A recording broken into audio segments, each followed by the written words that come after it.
Bom, pessoal, hormônios vegetais. Vamos fazer então uma visão geral aqui sobre os hormônios vegetais. Quem são, onde atuam, fazem o quê, beleza? Bom, tá lá. Então, os hormônios vegetais principais são esses 5. Tem que saber esses 5. Auxina, gibberelina, citocinina, ácido abscísico e etileno. Bem, a pessoa é muita coisa, é muito hormônio. Tem que saber todos? Bom, é fundamental que você saiba todos, mas é indispensável que você conheça 2.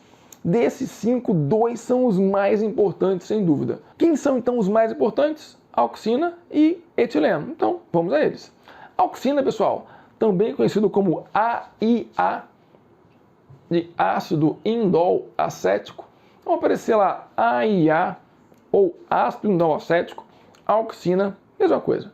Bom, ela vai estimular o crescimento da planta, mas estimula o crescimento pelo alongamento celular, ou seja, a auxina não estimula a divisão celular.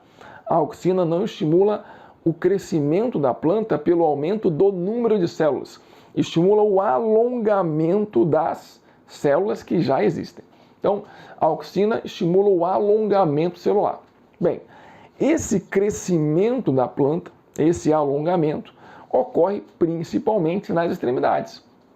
Então, onde a auxina é produzida principalmente? Então, no meristema apical do caule. Então, lá no ápice caulinar. Onde? Lá na pontinha da raiz, lá no meristema subapical da raiz. Nos primórdios foliares, ou seja, o comecinho da folha. Nas folhas jovens, nos frutos, nas sementes, ou seja, tecidos jovens, estruturas jovens com alto metabolismo. Ok? Então associe sempre isso. Tecidos jovens, estruturas jovens com alto metabolismo, como é o caso dos meristemas, vão produzir então auxina, que estimula o alongamento celular. Como é o transporte da auxina na planta? O transporte ocorre pelas células do floema. Então, o transporte da auxina vai ocorrer através ali das células do floema, de uma célula para outra, pelo floema. Beleza? Bom, e quais são as ações que você tem que lembrar da auxina? Vamos lá. A auxina vai induzir um processo que a gente chama de dominância apical. O que é a tal dominância apical? Dominância apical é o estímulo, ou melhor, é a inibição do crescimento dos ramos laterais pela auxina que vem do topo da planta. Então, o ápice da planta, aqui está a planta, beleza? Isso aqui é a plantinha. Então, o ápice da planta está produzindo auxina. Essa auxina vai descer pelo floema e vai inibir o crescimento dos ramos laterais. Esse efeito é chamado de dominância apical. Então, se eu quero que os ramos laterais cresçam, eu tenho que fazer o quê? Eu tenho que retirar esse ápice. Se eu vou lá e faço a poda e retiro o ápice, retiro a região do meristema apical do caule, que estava produzindo auxina, eu vou inibir agora esse processo, eu vou acabar com esse processo de dominância apical. Então, aquela inibição deixa de existir. Isso vai, então, induzir o crescimento dos ramos laterais, certo? Então, os ramos começam a crescer. Percebam, eu não estou falando de crescimento diametral do caule, não é isso. Não é o caule ficar mais largo, é a copa da árvore ficar mais larga, porque os ramos laterais vão crescer, ok? Para isso que se faz a poda da árvore, para que ela não cresça muito para cima e aumente o crescimento lateral, crescimento dos ramos laterais. Só que, depois de um tempo, as células do ápice lá vão se transformar de novo em meristema. Eu volto a ter um meristema apical do caule, volta a ocorrer então a dominância apical, ok? Então, dominância apical é esse efeito que a auxina que vem lá do meristema apical do caule promove, inibindo o crescimento dos ramos laterais. Bom, então vamos ver aqui o que é a dominância apical. Teve um experimento clássico que provou que a dominância apical existe. Então, pegaram aqui uma planta, que é o grupo controle, que foi mantida em condição normal, com a gema apical perfeita, intacta. Bem, qual é a afirmativa, qual é a hipótese? É que a auxina originada do ápice, né, oriunda do ápice, vai promover a dominância apical, ou seja, vai inibir o crescimento dos ramos laterais. Bem, então tem dois grupos experimentais, dois grupos teste. O primeiro grupo teve a gema apical removida, tá? E no lugar foi colocado um bloquinho de agar, uma gelatina, sem nada, agar puro. O segundo grupo também teve o seu ápice removido, só que lá em cima agora foi colocado um bloquinho de agar com auxina. Essa auxina, então, foi se difundindo para a planta e foi descendo normalmente, tá? Como auxina oriunda do ápice normal, da gema apical. O que foi observado como resultado desse teste?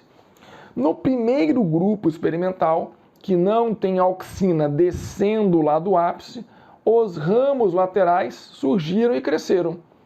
No segundo grupo experimental, em que a auxina está descendo, mesmo que não oriunda do ápice original, mas está descendo a auxina, os ramos laterais, as gemas laterais, foram inibidas. Não ocorreu o crescimento das gemas e dos ramos laterais. Ou seja, a auxina oriunda do ápice da planta inibe o crescimento dos ramos laterais. Esse fenômeno é conhecido como dominância apical. Tudo bem? Tá. Outro efeito importante da auxina: estimula o desenvolvimento dos frutos. Se eu pegar uma flor e borrifar auxina nessa flor, o que vai acontecer é que o ovário da flor vai se transformar em fruto, mesmo sem ter havido polinização, mesmo sem ter havido fecundação. Mas espera aí, se não houve fecundação, não houve a formação de embrião, não tem semente. Então, se eu se eu pulverizo, né? Se eu coloco auxina na flor, a flor vai formar um fruto sem semente? É isso. Então, a auxina vai induzir a formação de frutos partenocárpicos, sem semente. Beleza? Bom, e outro processo que está diretamente ligado com a ação da auxina é o tropismo. Bom, então é importante também relacionar a auxina com os movimentos trópicos, com os tropismos, certo? Bem, o que são então tropismos? Tropismo é um movimento de crescimento desencadeado por estímulos ambientais, tá? Nos quais a direção do crescimento é determinada por esse agente externo, por esse estímulo. Então temos vários tipos de tropismo. Fototropismo, quando o estímulo é a luz. Gravitropismo ou geotropismo, quando o estímulo é a gravidade. Tigmotropismo, quando o estímulo é o contato. Hidrotropismo, quando é a água. E quimiotropismo, quando é um agente químico, ok? Então olha só, para entender bem o conceito, a ideia de tropismo, a gente tem que entender isso aqui. O que é isso? Olha só, o efeito da auxina, lembra? AIA, ácido indolacético, auxina, sobre o crescimento de raiz de caule não é o mesmo.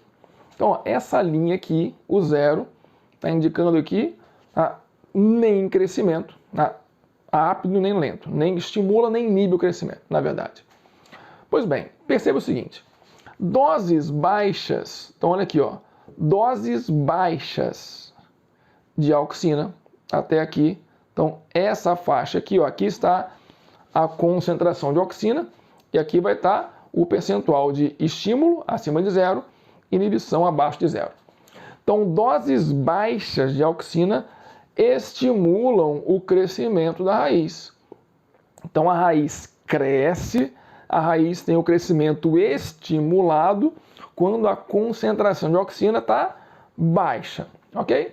Bom, doses altas de auxina, está aqui, ó. Então doses altas de auxina, vou botar aqui em roxo. Então doses altas de auxina estimulam bastante o crescimento do caule. Então, o caule vai ter o seu crescimento estimulado com doses altas de auxina. Em compensação, olha só qual é o efeito para a raiz. Inibe o crescimento. Então, ó, a concentração ótima para o caule, chamar aqui de C, ótima para o caule, inibe a raiz. A concentração ótima para a raiz, vou chamar aqui de R, não estimula o caule, certo? Agora, valores muito altos vão ser ruins para os dois. Então, valores muito altos vão acabar inibindo o crescimento de caule e de raiz. Então, essa análise aqui é fundamental.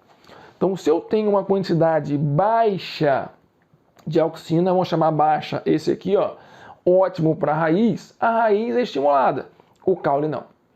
Se eu tenho uma quantidade alta, ótima para o caule é estimulado a crescer, mas a raiz é inibida, certo? Então, entendendo isso aqui, eu vou conseguir compreender como que a auxina vai causar um efeito diferente no caule em relação à raiz, certo? Bom,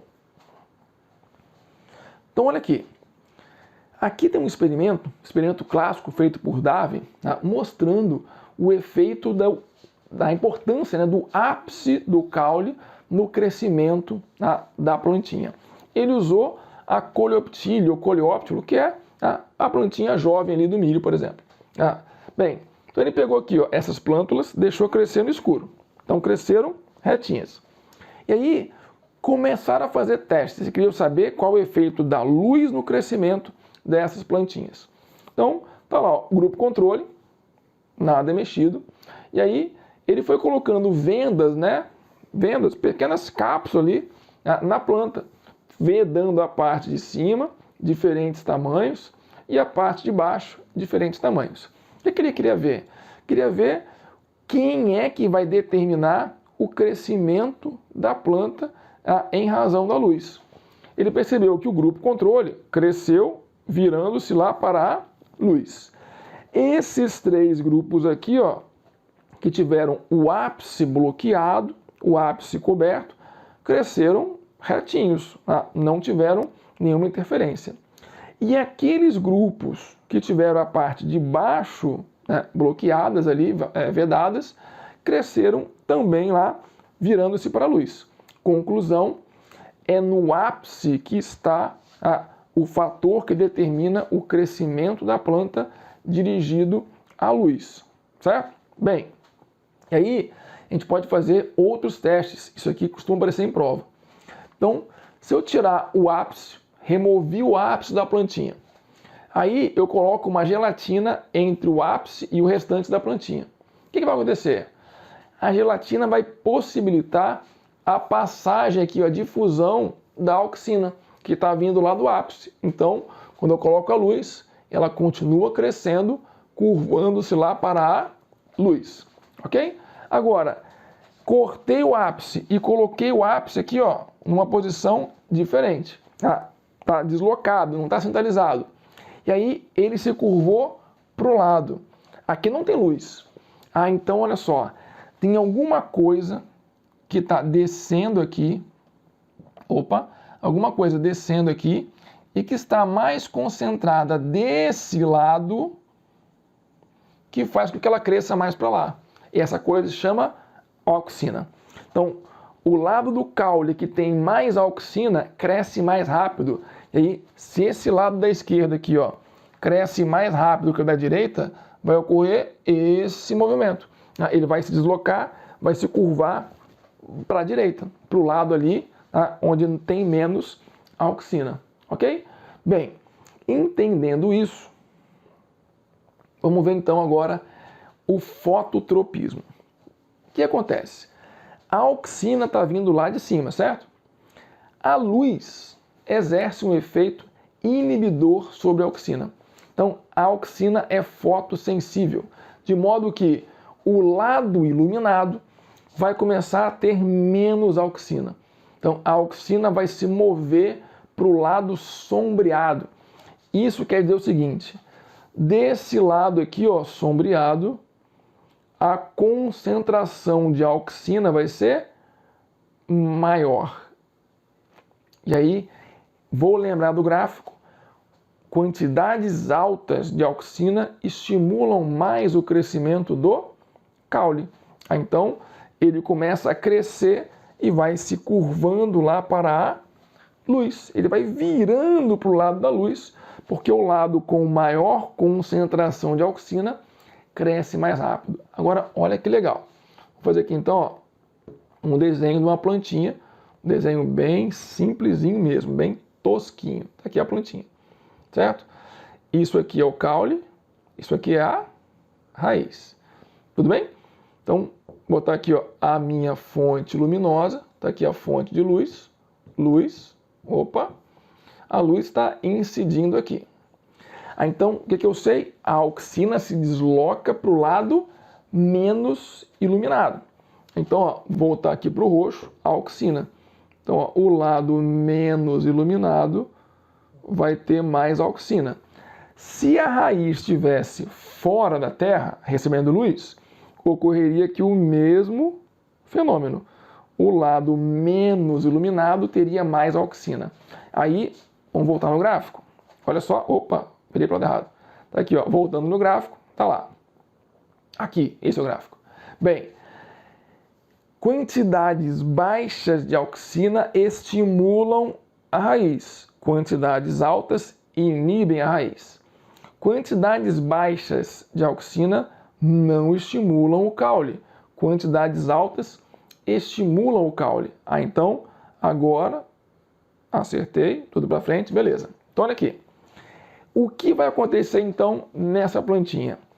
Este lado aqui, ó, este lado aqui da raiz, que tem muita auxina, então este lado da raiz, com mais auxina, vai crescer menos do que o outro lado. Então, se o lado de lá cresce mais que o de cá, a raiz vai crescer e vai se curvar para cá, ou seja, contra a luz. Já no caule, o crescimento vai ser a favor da luz. Esses crescimentos provocados pela ação de um agente externo e em resposta direcionada a ele, são movimentos trópicos. Como a agente aqui é a luz, temos então um fototropismo. Então, por conta disso, eu vou dizer que o caule tem um fototropismo positivo, porque ele cresce buscando o estímulo, buscando a luz. Já a raiz tem um fototropismo negativo. Por quê? Porque ela cresce fugindo da luz. Tudo em razão de quê? Da variação da concentração de auxina e do efeito diferenciado que a auxina vai exercer sobre caule e sobre raiz. Bom, além da luz, a gravidade também vai ter um efeito importante aqui nos processos de tropismo. Então vamos falar agora do gravitropismo ou geotropismo. Olha só, então no caso do tropismo pela gravidade, a gravidade faz com que haja uma concentração maior de auxina na parte de baixo da planta. Então essa concentração mais alta na parte de baixo da planta faz com que o caule comece a crescer virando para cima. Por quê? Porque a parte com maior concentração de auxina no caule vai ser mais estimulada. Então vamos fazer aqui de novo o esqueminha igual que a gente fez para o fototropismo. Então aqui está a plantinha. Aquela plantinha bem simplesinha, bem tosquinha, beleza? Então tá aqui, ó. Caule, raiz. Ok? Bem, a gravidade vai agir concentrando a auxina na parte de baixo. Então a parte de baixo vai ter maior concentração de auxina. No caule, concentração alta de auxina estimula mais o crescimento. Então esse caule vai crescer curvando esse aqui para cima. Na raiz, concentração alta, o que é ótimo para o caule, é péssimo para a raiz. Então o lado com mais auxina vai crescer menos, então vai virar para baixo. Ok? Quem é que está causando essa diferença? Quem é o estímulo aqui? É a gravidade. Então a raiz tem um gravitropismo positivo, porque ela cresce a favor da gravidade. Já o caule vai ter um gravitropismo negativo, porque ele cresce contra a gravidade. Beleza? Lembrando que gravitropismo também é chamado de geotropismo. Agora, olha que curioso, né? E se eu pegar aqui, ó, que está uma parede, né? Uma paredona, ok? Aí eu resolvo fazer o seguinte, eu vou pegar uma vitrola, né? Um toca-discos e pronto. Botei aqui na parede o toca-discos. Tá? Pego um vaso de planta, e meto aqui, ó, colado no toca-discos. E a minha plantinha está aqui. Aqui está a minha plantinha. Beleza? E deixo rodando. Tá? Deixo a plantinha aqui, ó, girando. Tá? Tá aqui, ó, o tempo todo só girando. Certo? Rodando. Como essa plantinha vai crescer? Como é que esse caule vai crescer? Vai crescer com geotropismo positivo, para cima, com geotropismo negativo, para baixo, ou com geotropismo neutro, vai crescer reto. Vamos lá. O que vai causar o crescimento diferente? A concentração maior de auxina em um dos lados. Como ele está girando o tempo todo, não vai ocorrer esse efeito gravitacional, né, concentrando, não vai decantar ali a auxina, então não vai haver concentração maior em nenhuma parte. Conclusão, nesse caso aqui, ó, ela vai apresentar um crescimento reto. É claro que a gravidade vai agir sobre a planta, né, sobre o conjunto, mas pode inclinar o conjunto inteiro, mas não vai acontecer o movimento do geotropismo negativo, que é típico do caule em condições normais. Ok? Beleza? Bom, lembrando que além do fototropismo e do gravitropismo, temos ainda o quimiotropismo, o tigmotropismo e o hidrotropismo, quando os estímulos são, no caso do quimiotropismo, um agente químico, tubo polínico. No caso do tigmotropismo, o contato, as plantas trepadeiras que crescem, né, ao redor da haste, e o hidrotropismo seria o crescimento induzido ali pela água. Beleza? Bom, movimentos de nastia, movimentos násticos. Movimento nástico é um movimento desencadeado por estímulos ambientais, só que a resposta não é dirigida, é uma resposta difusa. Não há uma resposta em razão, na direção, no sentido do estímulo, certo? Então, por exemplo, o caso da dormideira. Então, a dormideira, pessoal, quando você encosta nela, todo mundo já deve ter visto, ela vai fechar. Então, houve um estímulo externo. Houve. Qual? O contato. Então, contato, tigmo. Tigmo, contato. Se é um movimento causado por um estímulo externo, mas um movimento difuso, nastia. Então, um caso de tigmonastia. Pode ter uma fotonastia? Sim. Flores que se abrem de dia e se fecham de noite. Ou o contrário. Fotonastia. Certo? Pode ter uma hidronastia? Não lembro de um exemplo, mas ok. Pode ser que exista. Você vai ter associar, juntar ali as palavras. Nastia vem de movimento nástico, né? Então, um movimento que é causado por um agente externo, mas que não tem uma resposta direcionada. E olha só que legal esse caso aqui, ó. Esse é um caso de nastismo também, um tigmonastismo. Olha só, é uma planta carnívora. Tá vendo? Ó, a mosquinha tá ali. Quando ela encosta naquele pelinho, ó, tá vendo? Encostou, vai lá, pum, fechou.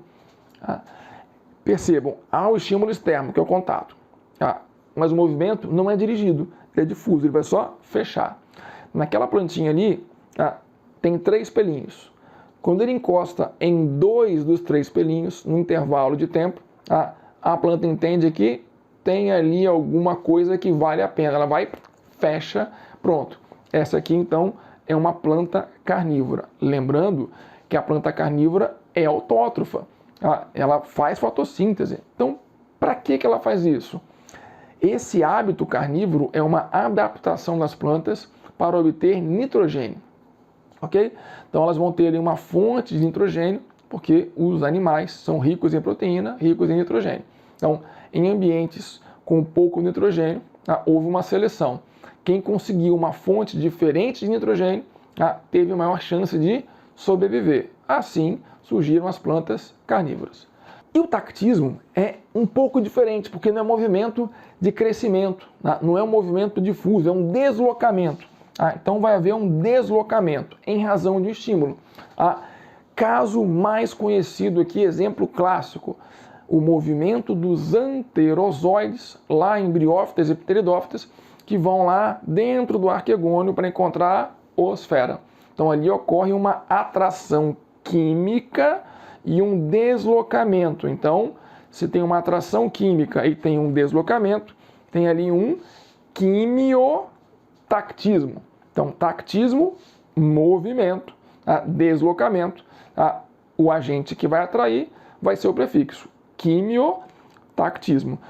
Poderia ser um fototactismo? Bem, pode ter, se houver um deslocamento. Então, em alguns seres vivos, alguns protozoários, ou outros seres que são sensíveis à luz e se deslocam, eles buscam a luz. Também vou chamar lá de fototactismo.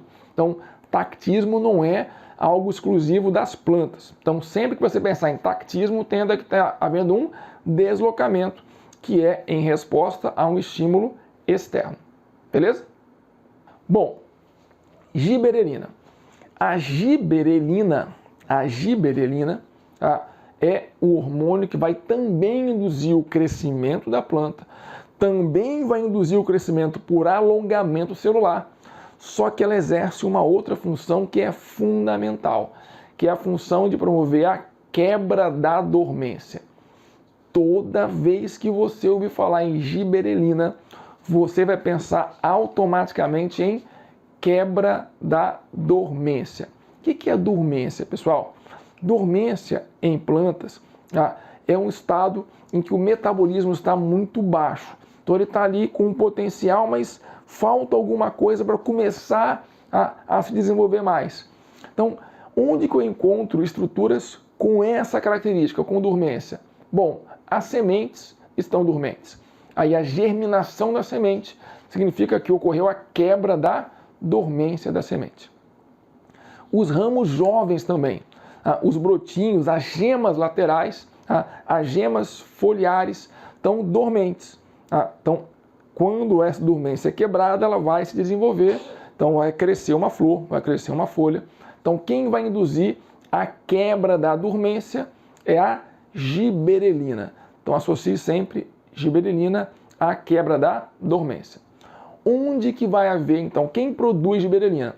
A produção também vai ser nos meristemas, no fruto, na semente, nas partes também jovens, com metabolismo mais intenso.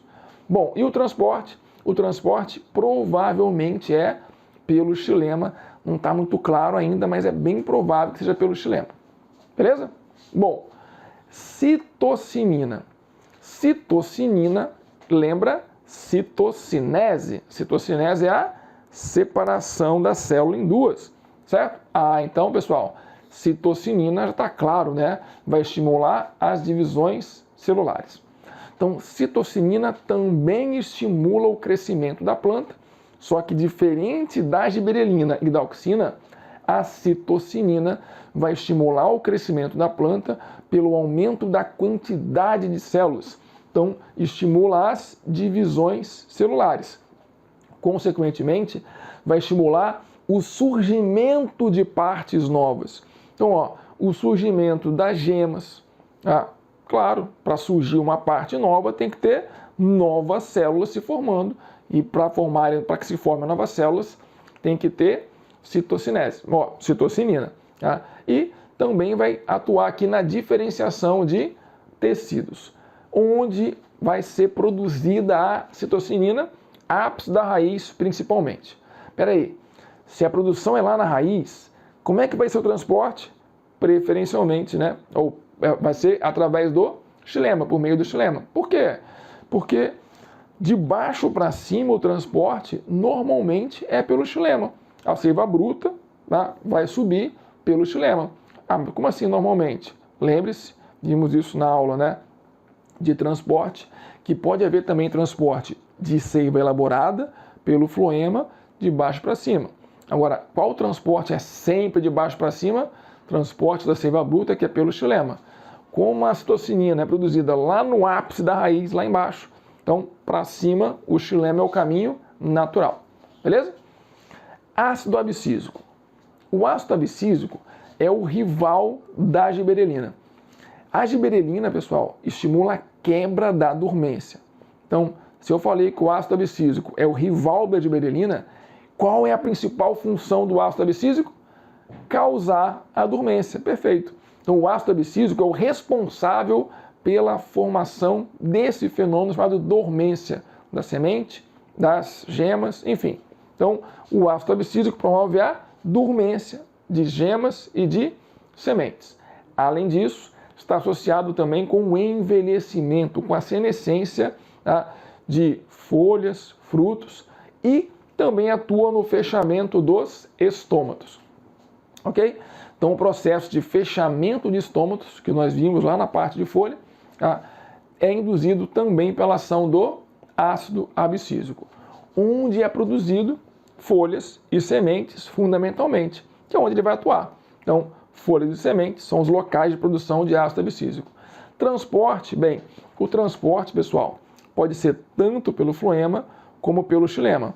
Da folha, que é o local de produção, um dos locais, pelo floema, tá? E das raízes para cima, a raiz também produz, não muito, mas produz, vai ser pelo xilema. E por fim, o etileno. Etileno é um gás, é um hormônio, mas é um gás, ok? Bom, você vai associar etileno sempre com duas funções. A mais conhecida e mais importante, amadurecimento dos frutos. O etileno estimula a maturação dos frutos, ok? Então, quanto maior for a concentração de etileno, mais rápida, mais intensa será a maturação dos frutos. Então, se eu pego um fruto que está quase maduro, e ele está liberando etileno, e coloco junto com frutos que ainda estão verdes, e abafo, o que vai acontecer? Aposto que todo mundo já fez isso, ou já viu fazer isso na prática, e sabe, isso faz com que os frutos amadureçam mais rápido. Mas por quê? Porque quando eu coloco um fruto maduro que está produzindo mais etileno junto dos frutos verdes, esse etileno a mais vai estimular, vai acelerar o processo de maturação dos frutos ainda verdes. Quando eu abafo, eu dificulto a difusão, dificulto a dissipação desse etileno, que é um gás. Então ele fica mais concentrado ali, o que vai potencializar o efeito. É bom tomar cuidado, porque se a concentração estiver muito alta, de um dia para o outro, ele sai de maduro para já estragado, então fique atento. E a outra função, ele atua na abscisão de folhas e frutos. O que é abscisão? Abscisão, pessoal, é a queda. Então, a abscisão foliar é a queda das folhas. Então, a queda das folhas, a abscisão foliar é uma ação, é um evento que depende da ação conjunta do etileno e da auxina. A auxina também atua na abscisão foliar. Então, etileno e auxina atuam juntos na abscisão foliar, certo? Bom, pessoal, então isso aqui é uma visão geral sobre os hormônios. É importante você lembrar desse aspecto geral, porque isso aqui é o que mais cai sobre hormônios. Bom, galera, então olha que sensacional esse resumão aqui dos hormônios vegetais. Tá aqui, ó. Começar deste ponto. Então, essa imagem é grande, então para facilitar, vamos separar em partes, ó. Vamos ver primeiro essa parte aqui. Pronto, ficou grandona. Tá aqui, ó. Começando aqui. A semente vai germinar. O que impede a germinação da semente? A semente não germina porque ela está dormente. E quem é o hormônio que causa a dormência de gemas e sementes? Ácido abscísico. Então aqui está havendo a ação do ácido abscísico provocando a dormência. Então, para que a dormência seja quebrada, para que ocorra a germinação e o crescimento, vai entrar em ação o rival do ácido abscísico. E quem é o arquirrival do ácido abscísico? É a giberelina. Então, giberelina é o hormônio que vai quebrar a dormência da semente e das gemas laterais. Portanto, vai induzir aqui a germinação e o crescimento. O crescimento não é estimulado só pela gibberelina. Lembram, são 3 hormônios diferentes que estimulam o crescimento da planta. A gibberelina, a auxina e a citocinina. Então, esses 3 hormônios, atuando em conjunto, vão fazer essa plantinha crescer, certo? A plantinha está crescendo, cresceu, a plantinha está grande. Só que nessa planta agora grande, vamos ter outros hormônios atuando. A própria auxina, produzida lá em cima, que vai estar atuando para fazer o crescimento vertical. Só que é necessário que haja aqui crescimento lateral. Os ramos laterais têm que crescer. E por que essas gemas laterais não crescem? Porque elas estão inibidas, elas estão dormentes. Aí você vai lembrar, quem é o hormônio vegetal que está sempre associado à dormência? Ácido abscísico. Olha ele aqui. Então, a dormência das gemas, assim como das sementes, é resultado da ação do ácido abscísico. E quem é o arco rival do ácido abscísico, que vai chegar ali para salvar essas gemas, para deixar que elas cresçam? Gibberelina. Então, a gibberelina vai promover a quebra da dormência. Já fez isso lá na semente, vai fazer também nas gemas laterais. Então, já ficou claro. Dormência provocado pelo ácido abscísico e a dormência é quebrada sempre pela gibberelina. Muito bem. Então, essa planta vai seguir aqui o seu desenvolvimento. Vê um outro pedaço. Floração. A produção das flores, a floração, também é uma atividade estimulada pela gibberelina. Então, a gibberelina vai estimular a formação das flores, vai estimular a floração. Agora, essa flor vai gerar sementes, havendo ali o processo de polinização, preferencialmente, com a fecundação, vai começar a haver agora a formação de sementes e, posteriormente, dos frutos. Esse processo de formação de fruto é estimulado por 2 hormônios, a própria gibberelina e a auxina. Então, auxina e gibberelina estimulam o desenvolvimento do ovário, que vai formar fruto. Lembrando, fruto é formado pelo ovário desenvolvido normalmente após a fecundação. Mas se eu borrifar auxina ou gibberelina numa flor, o ovário entende o seguinte: vou virar fruto. E vira fruto. Só que vai se formar um fruto sem semente. Beleza? Mas aqui, ciclo normal, tem o embrião, certinho, tem semente, tem fruto. Agora, esse fruto vai passar por uma fase de amadurecimento. E as folhas também vão começar a cair. O amadurecimento dos frutos e a senescência foliar, aí isso é tarefa de um outro hormônio, que é o etileno. Então, o etileno é o hormônio que está associado ao amadurecimento dos frutos e a senescência, a queda das folhas, a abscisão foliar. Ok? A auxina também tem uma participação na abscisão foliar, mas quem faz as duas coisas é o etileno.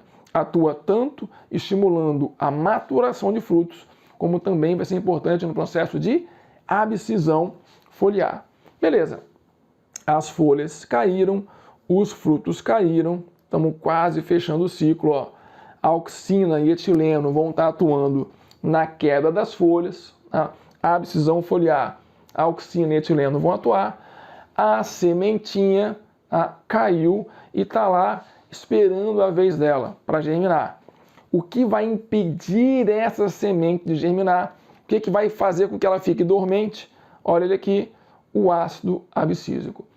Ácido abscísico, então, é o hormônio que você vai sempre associar com a dormência da semente e das gemas laterais. Quando essa semente for embebida em água, começar a absorver água, vai começar então a haver a formação de gibberelina e aí vai haver então a germinação, mas a gente fechou o ciclo. Então olha que legal.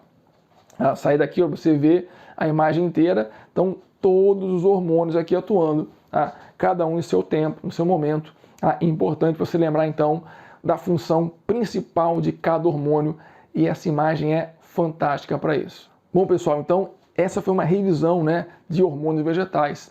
Espero que você tenha curtido e, por favor, se você não se inscreveu, se inscreve no canal, dá um like nessa aula, deixe seu comentário aqui embaixo, pede outro assunto que a gente vai gravar de acordo com a sua necessidade, com o seu pedido. No mais, um grande abraço e até a próxima.